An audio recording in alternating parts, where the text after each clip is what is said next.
Hello, everyone. My name is Bryce Carter. I'm the Conservation Programs Manager for the Colorado Sierra Club. Welcome to tonight's Conservation Webinar Series. We're going to be digging into the new Conservation Program and 2018 planning. We're going to overview all the work that we have ahead of us and what's exciting for 2018 coming up. But before I dig into that, I first want to acknowledge that the Colorado Sierra Club Conservation Webinar Series is a new ongoing webinar to share our ongoing programs, elevate conservation issues, and involve supporters across the state. These webinars are designed to be an opportunity for our members, supporters, and partners to learn more about and engage directly with staff and volunteer leaders working on important issues across the state. So I want to thank everyone for taking the time to watch this webinar. It's going to be a lot of exciting things, and so feel free to email me questions afterward. My contact information will be at the end. So as I mentioned, we're going to be talking about the conservation program. We just went through a revitalization period with the conservation committee over the last several months. We brought in input from all sorts of leaders across the state and did some analysis of some other chapters and what they have for their conservation programs. So this is kind of an accumulation of all of that work and kind of what we're looking to for 2018. We're going to break this down in terms of how this works with our different teams, how we make decisions, and then again, how we actually submit a budget request for the 2018 year. Before I go too far into that, I just want to again say I'm Bryce, and for those that have not met me, I've been with the Colorado Sierra Club for about 6 years, 2 years in the chapter. I'm originally from Northern Virginia and have spent over a decade doing organizing all across the country with my heart now here in Colorado for about 6 years. And fun thing about me is I love to adventure, and silent auctions are my weakness. Several years ago, I bought a silent auction from the Sierra Club and ended up in a South Africa trip and was in South Africa for Christmas and Dubai for New Year's, and it was a lot of fun. And this is a shameless plug. We have our upcoming year-end summit this December 13th. We're expecting to have a lot of fun in downtown Denver at our office at the Alliance Center. We'll also have a silent auction that's available statewide. So please look that up, and we'd love to have you there. So I think to start off, it's important to reflect on the structure of Sierra Club and why this process is necessary. The Sierra Club is a representative democracy organized into essentially 3 tiers, each by elected board. So we have our local groups, for instance, the Denver Metro Network, the Headwaters Group, Pikes Peak Group, Indian Peaks Group, and et cetera. And each of those are boards that represent local issues engaging on activities to work for membership and act on conservation issues that are impacting our environment. Then we have statewide chapters. Here we have the Colorado Sierra Club. California is its own special case. They have multiple chapters, but either way, the idea is the same. Board that works with all the regional groups and works on regional policy, so in our case, statewide work. And then we have National Sierra Club. So we have our national programs, including Beyond Coal, Ready for 100, Our Wild America, Keep It in the Ground campaign, and others. So those are campaigns that are active. They may hire national staff to work in certain areas. And here in Colorado, we're fortunate to have an organizing staffer for Beyond Coal and an organizing staffer for Our Wild America. And with all of these different entities, one important policy to consider throughout this process is the One Club policy. That is making sure that we speak with one voice and that coordination is happening between all of our different capacities to make sure we're on message and that we're basically being clear about the work that we're doing. And what that One Club policy states is that chapters can't establish plans, messages, or strategies or any activities that would conflict with national or regionally established ones. Groups can't do that sort of stuff in conflict with national, regional, or chapter established ones. And then finally, individual activists or leaders can't conflict with any of the other ones as well. And so that's kind of the hierarchy, again, tied into the representative democracy of the Sierra Club, and that's how decisions are made. And so there are opportunities if decisions are made that folks are feeling like aren't favorable, they can certainly appeal them, and we do have a process for that. So Colorado Sierra Club, especially in the era of Trump, we've seen a tremendous growth of engagement. Currently, we have 9 geographic groups across the state. We have over 26,000 active members today, and we're pushing 100,000 members and supporters statewide. We work on a whole host of issues ranging from renewable energy, fossil fuels, public lands, wildlife, water, toxics, so on and so forth, where we want to be able to fight to explore, enjoy, and protect the planet that we love. So what does this translate to? So for the Colorado Sierra Club, this is more or less the structure that we operate within. First, we have the administration side of things. So we have our group committees, we have our chapter executive committee, and we have National Sierra Club that helps formulate policy and oversees our overall operations. We also have program capacity support committees ranging from, as you can see on the right, communications and compliance to legal and political committees, so on and so forth. So that's how we make sure that we get the support we need to do our day-to-day operations and find opportunities of engagement, whether it's in the State House, opportunities to litigate, to protect the public health and our environment, and so on. And so what we're really going to focus on today is that conservation program section. And that umbrella is encompassing of the Conservation Committee, which is essentially the steering committee, issue specialists or teams, campaign teams, and then those national programs that are operating within this region. And the conservation program, what its goal is to basically monitor emerging threats to environmental health or protections, including impacts to human health, and explore opportunities for new or improved protections, and then determine what action should we take. So that means developing environmental policies and positions that the executive committee can approve. That means advocating publicly and responding to external inquiries and conservation issues through spokespeople, making recommendations of activities, and then reviewing our annual plan. So really helping consolidate ideas and into a year-long plan and allocation of resources to make sure that we have an ongoing strategy. And that's something we'll dig into in a little bit. Making sure that we also have an ongoing strategic theory of change. And I'll explain that in a few minutes, but making sure that we're keeping our up-to-date plans going, having meaningful opportunities for folks to engage. We have hundreds and hundreds of volunteers that are wanting to reach out and get engaged with the Sierra Club. So where can they go, and how can we make sure that we have programmatic work that's going to be supportive in that outreach? And I'm not going to go through every single line item, but there's definitely a lot of great stuff that is kind of within this umbrella of the conservation program. But ultimately, it's making sure, again, we're coordinating and collaborating between all of our different capacities, as well as coordinating with partner organizations. They're also doing great work across the state. So as I mentioned, then we, as we have volunteers that want to get involved, especially in the massive numbers we've had this last year, we kind of look at plugging them into three different areas. One is more the adventure category. That's where we have our outings program. That could be our Sierran gatherings, which I'll also speak to in a minute, where folks can just go out, have fun, make it a social adventure, enjoy nature, so on and so forth. So there's not necessarily a lot of advocacy, but there's obviously a connection. When you're hiking in public lands, those are public lands that we want to protect. So that's one way that folks get involved. We also have our Sierra Club community. So our local groups and other teams are active all across the state. So we encourage people to reach out to find theirs today. And look up on our calendar on the website. That's just sierraclub.org/Colorado to see if there's an event going on locally. If there's not, we actually have a means of helping be able to create a local event through a Sierran gathering. As I mentioned, just hang tight and I'll explain what that is. And then finally, issues. So a lot of folks want to get involved in a particular issue area or advocate on a specific campaign, whether it's renewable energy with our Ready for 100 campaign, protecting wolves within our wildlife team, and so on. So we want to make sure that this process is clear and that not only are those volunteers finding those pathways, but that the community leaders in each of these areas is able to have the support they need to bring them on board.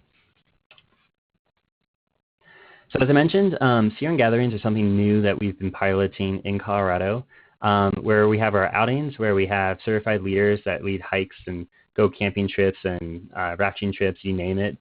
Sierran gatherings is much more an inning.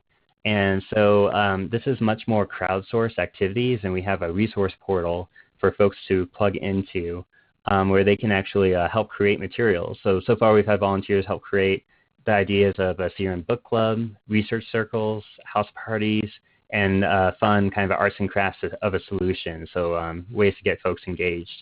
And this is something that we're premiering, especially going into next year, where if anyone wants to build up something locally, these are fun activities that can bring people together, and we just ask that they make sure that they're engaged and coordinated with the local group. And the theory here is that as we have, say, a Sierran book club, maybe they start focusing on reading about wolves. And through that reading engagement, they might decide that they would be interested in becoming a campaign team for the region that they're in, coordinated with the wolf campaign. So that's just one opportunity for folks to get involved. And like I said, it's crowdsourced. So if you see something that you want to be able to expand upon, feel free to. If something's missing, let me know and we can definitely work this out. Then we have our issue teams. So basically, whenever there's one person that's a specialist within a certain issue, so that could be, for instance, fracking or an issue area like agriculture, and then ideally that specialist would advocate and build up a team. They are basically our in-house experts and folks that are going to be focusing in a particular field of conservation work to act either as that advisor or consultant as we evaluate these opportunities of engagement for conservation work. So they are our eyes and ears in each region, and as issues come up and we need to provide public comment and need to react, the goal is that issue teams will be able to have the capacity to respond and be a resource as we figure this out. And so each team is expected to participate in relevant task forces, engaging in coalition networks, remain up to date on evolving issue topics. So issue teams may decide that they want to be more engaged in the community, and that means creating a campaign team with a specific theory of change. So a theory of change is kind of a vision of how we're going to achieve the goal, a goal, while also building up our organizational capacity. And the way I've been able to look at this is, are these actions going to move us toward a strategic conservation goal that's aligned with our priorities? So for instance, if we want to have clean air, does us advocating to close a coal-fired power plant get us in that direction? And the answer would be yes. Does it actively recruit and build leaders? So we don't want to work in a silo. We want to be able to build a movement of people and certainly a network of people. So thinking strategically about what that looks like. Also building our power of brand to represent Colorado Sierra Club. And that's everything from making sure we're looped in with a variety of partner organizations, raising funds and other resources, and thinking about how we build that power over time. And then finally, throughout all of this work, representing our equity, inclusion, and justice principles. So making sure that we're very cognizant of how we're showing up in communities, how we're actively listening to their needs, and making sure that we're being respectful in all of that process. And we have a lot of resources at sierraclub.org/equity to be able to read into. The graph here I stole from a Beyond Coal Organizer presentation, but basically it's showing one theory of change where over several phases of a campaign, they are developing organizing tactics to build power over time. And as they get to the third phase, they have enough power to be able to move the decision maker to have a victory. So campaigns are much more concentrated on a specific goal of moving a specific target to get us that step in the direction of our conservation goal.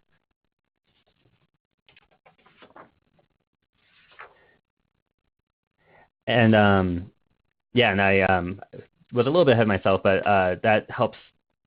So that was a theory of change, and that's kind of how campaign teams are set up, is to implement theories of change. So oftentimes there's a group of 5 to 7 leaders and influencing a specific target. To create a campaign team does require a little bit more scrutiny by the conservation and executive committees to make sure that we do have amp resources, it's aligned with our values, and so on. And that's a process that I'll be digging into in a minute about what that actually looks like.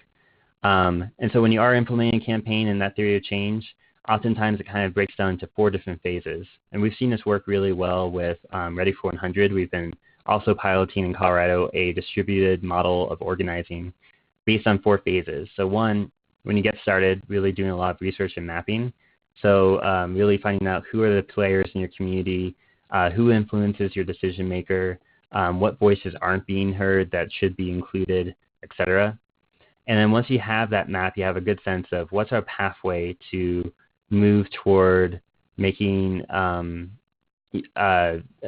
moving toward a victory.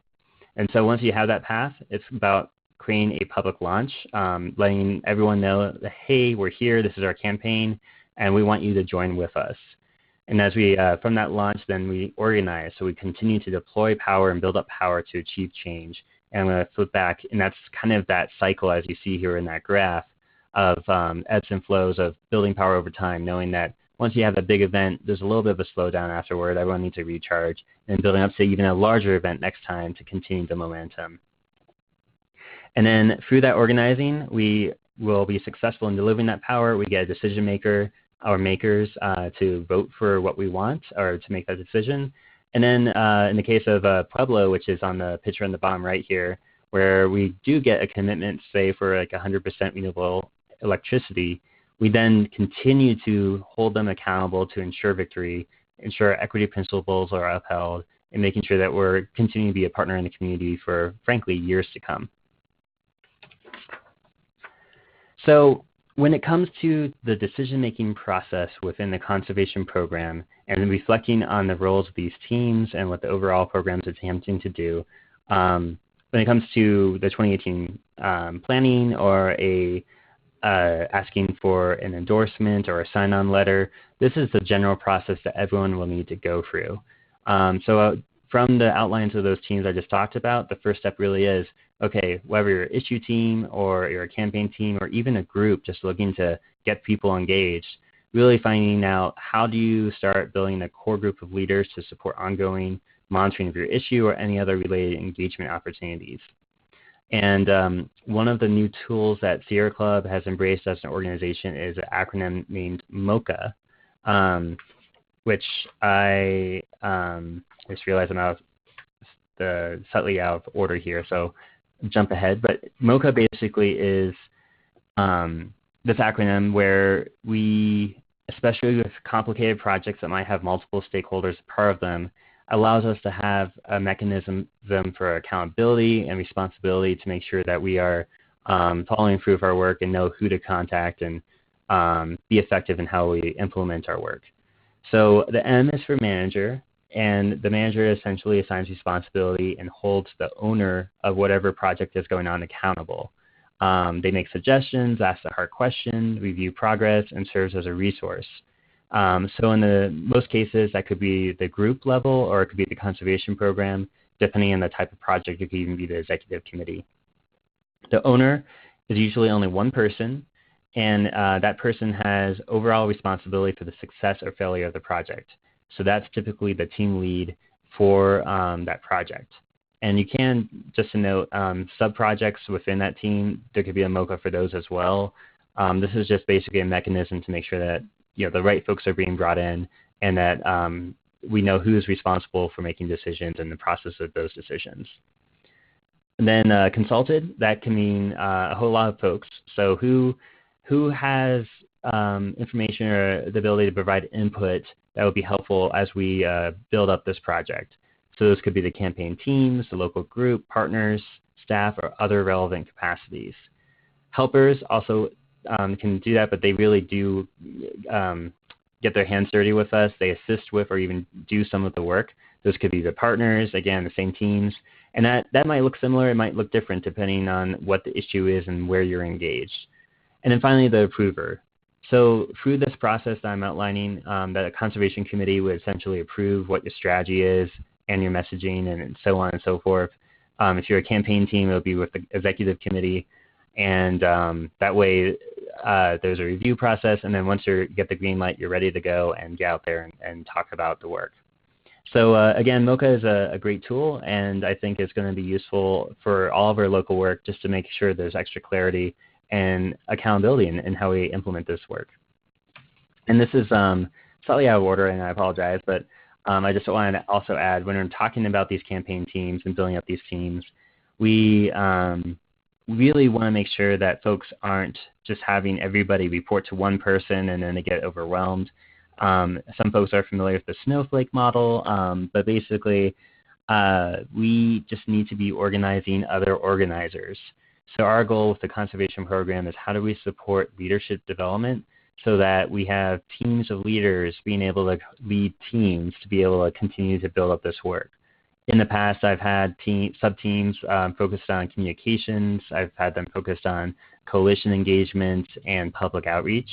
There's a couple of recommended roles we'll get into down the road that could fill those teams, but that's something to be thinking about is as you grow in capacity and membership and supporters, what type of structure is going to work for the campaign that you want to work on or the team that you're trying to develop. In those roles, as I mentioned, here are just a couple recommended ones that will facilitate and support this process. So volunteer coordinator is something that we really encourage and essentially require for every single team or group. And that's someone that can orient, train, or engage new volunteers in the team's activities and campaigns. Especially with the chapter, we've had hundreds and hundreds of folks fill out our volunteer interest survey, and it's our job to be able to redirect them to the appropriate group and or team based on their interests. If they seem to be interested in everything, our default typically goes back to the group, where we ask groups to try to hold regular events that we can just plug them into and they can get involved with. But it's extremely valuable for every single team to have that volunteer coordinator that can be that gateway for folks that want to engage. It doesn't have to be one person. It could be a role that multiple people have, so that's something to think about. And then an outreach coordinator is kind of the next level of that. It's not just being the intake person, but it's really being the socialite that goes out there, recruits people, holds events and partnerships and other campaign activities to just bring people in. That could be through petitions, that could be through movie nights, Sierran gatherings, outings, you name it. The outreach coordinator is kind of the go-getter. So that's a role that, especially when you start moving into a campaign team to implement a theory of change, is going to be especially valuable. Additionally, we do ask for every team to try and have a communications lead. So that's the person that helps communicate, lead the communications with all of the parties, including the Sierra Club. We do have communications guidance that has been released. I have a link to that at the end of this webinar. We're not going to go too much into the detail for it. But having folks that not only are familiar with our processes, but also can be trained to even use some of our systems will be going a long way. Our communications coordinator will be the right person to follow up with. So this role is going to be important with our work. And finally, a group and chapter liaison. So depending on the structure, if you're an issue team or a campaign team, if you're working on a specific issue in a specific geographic area, it's really important to make sure that with our one club policy, you're coordinating with our various capacities. So if there's an issue in Denver, you want to make sure that you're in touch with the Denver Metro Network leadership to ensure that those activities are being coordinated. So once you have your team and you're building up, the next step is to really check on your policy and kind of doing a vibe check of, are we on the right track here? Is this policy or is our theory of change that we're thinking about, is this actually something that even is part of what Sierra Club is doing or not doing? We do make it easy. We have a sierraclub.org/policy website where you can look up our various policies and find out where our positions are or if there is even a position. But just because you yourself are interested in a specific issue does not necessarily mean it's an issue that's going to be important to the community that you're working in. So that's something that is a best practice I recommend is, especially with that community mapping I mentioned, talking to other community organizations to provide those additional insights and figuring out or how are we showing up in the community and are there ways that we could be more inclusive or maybe think about our strategy in a way that, that might be able to better match what community needs are. And again, whether or not there is a position on an issue may not directly translate into whether or not it's strategic to engage.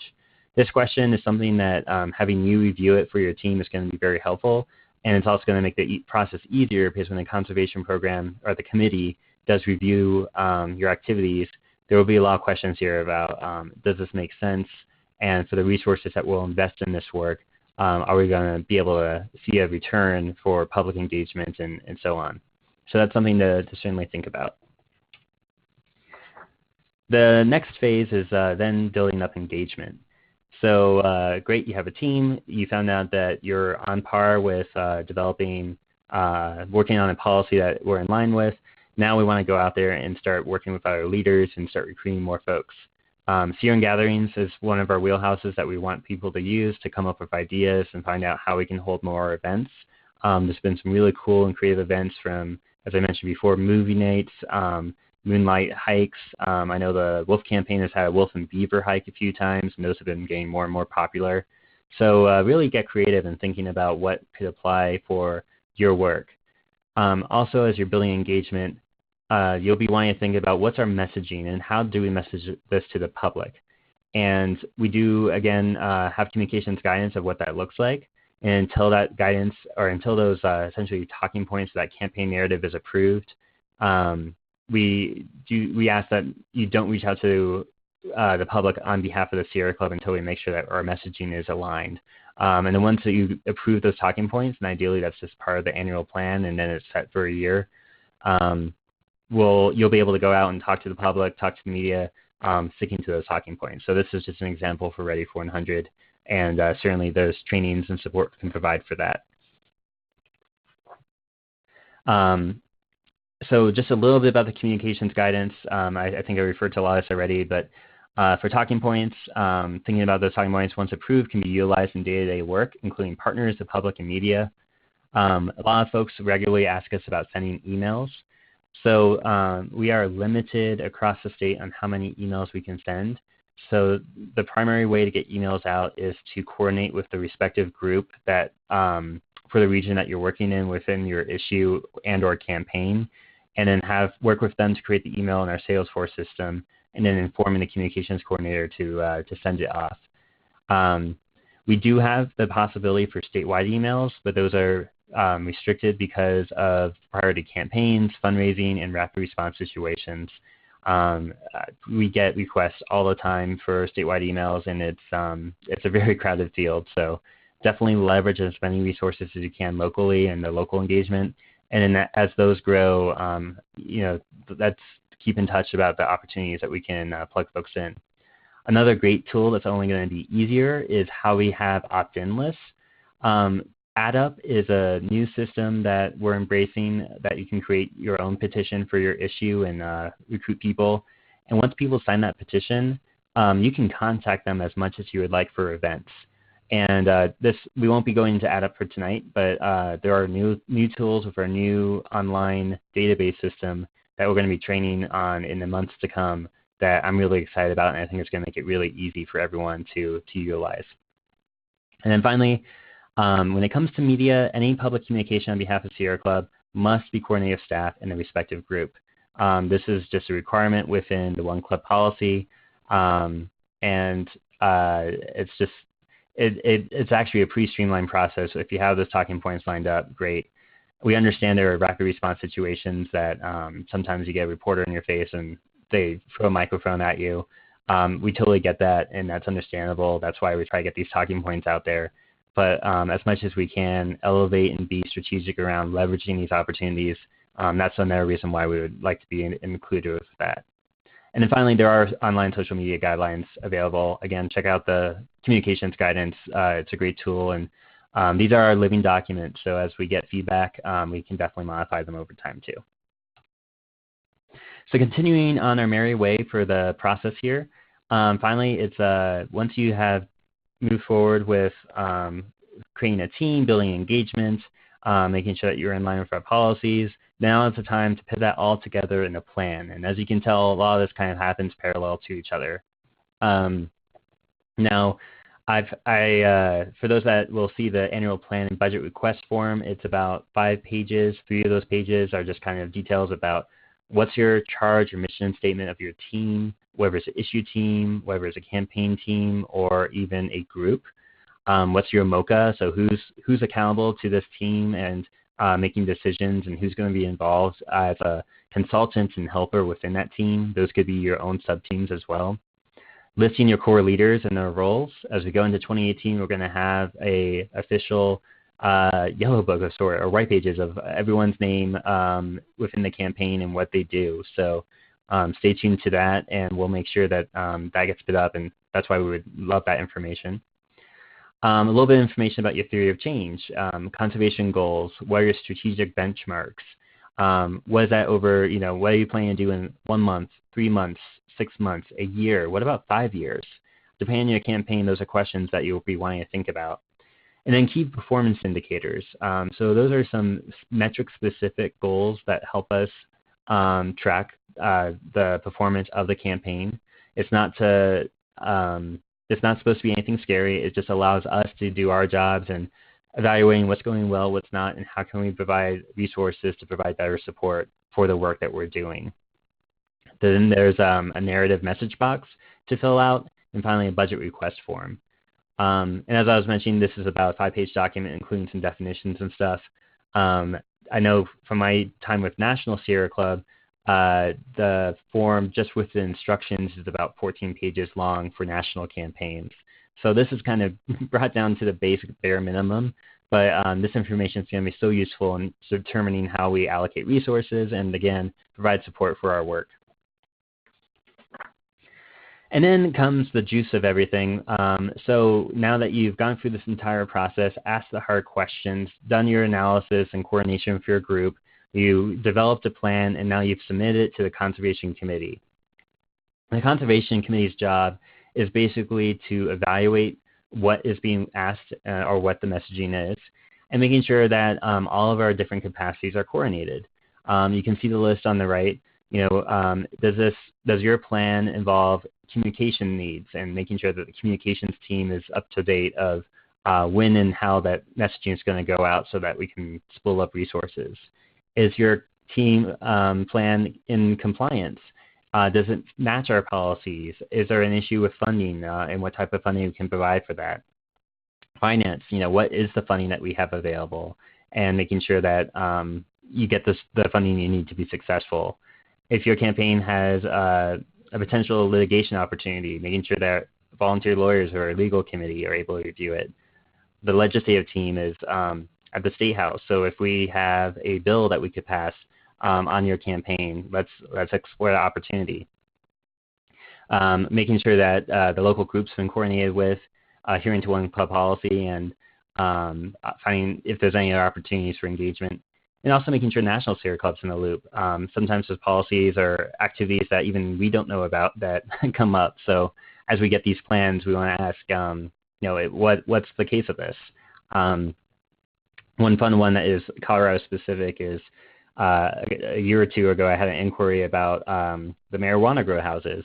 In Denver, within 1 year, electricity demand jumped 2% because of all the warehouses that were growing marijuana. And so the idea is that, is there anything preventing us from doing a green to green campaign? And since there was no policy, technically we were good to go, and we just needed to do that double check with National. That said, that campaign didn't come to fruition. There were concerns for other reasons, obviously, but it was just one example of how that works. And finally, political.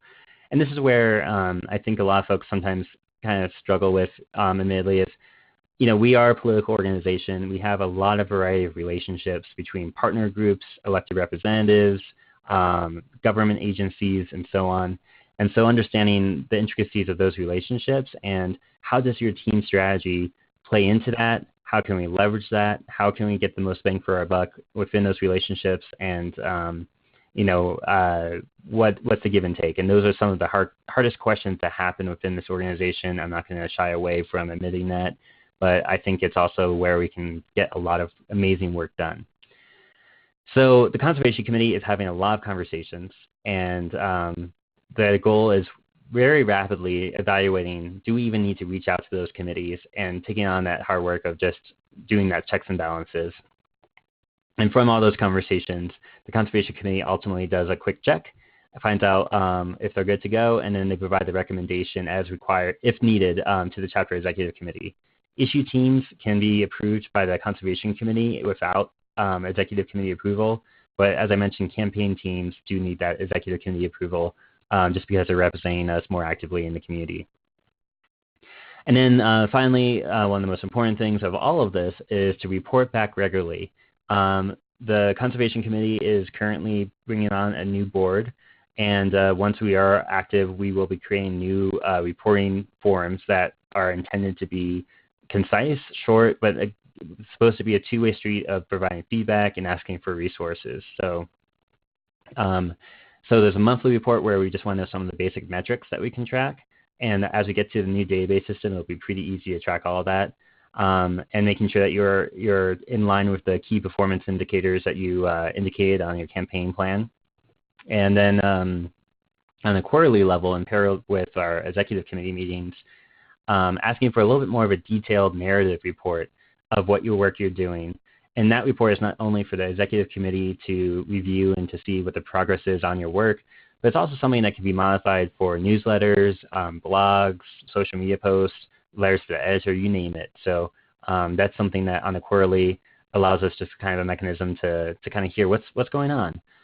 Similarly with the talking points, obviously talking points continue to evolve over time. So that quarterly reporting process is meant to also be an opportunity to review your talking points and get them updated. So that's basically it with this program. We do have a PDF that summarizes that overview of those different steps for engagement and for the decision process. So really, once you have a team or issue team or group, when sign-on letters and so on come forth, you can just reach out to the Conservation Committee. The best practice is that someone will get assigned to review that request, check with the right capacities, and get back to you in relatively short order. A rule of thumb is about 2 weeks, given the fact that this is a volunteer committee like everyone else, and it's hard sometimes to turn around things in rapid succession. A lot of times, though, it is possible to be able to do that. So the senior conservation staff, in this case, it would be me as a conservation programs manager, does have the ability to respond in rapid response situations, whether it's allocating resources or making strategic decisions, but only in those rare instances where immediate response is needed because of a rapidly occurring situation. So without further ado, I encourage everyone to check out these various different links, and there's a lot of great stuff in here. If you want to dig into the actual meat of the definitions and so on, you can check out the conservation program outline and the communications guidance. The Sierran gathering menu is available to also modify. So again, if you have some ideas, let us know. The two charts at the top that we're linked to trying to make it very clear the engagement process. And then finally, the most important thing is the actual conservation annual plan and budget request form. So we released that yesterday on the 7th of November. We are asking everyone to turn those in if you are expecting to have a budget for next year, as well as if you're expecting to represent the Sierra Club, Colorado Sierra Club next year, no later than December 8th. You are allowed, of course, to turn it in after the fact or during the year, but we're just trying to consolidate this so we can just be part of our annual planning and budget allocation. So that's it with a general overview of all this that is happening. I'm really excited. I think the conservation program that we're building up is going to be one of the most effective in the country, and you all are going to be a part of it, and we're going to be able to do amazing work going ahead. So please don't hesitate to reach out to ask me questions. My phone number you can see here along with my email, and we will definitely get this presentation out there for online viewing so everyone can review this and then get started. So thank you for your time. I look forward to working with you all, and I'm also available on a one-on-one basis to talk about your particular situation. So thank you.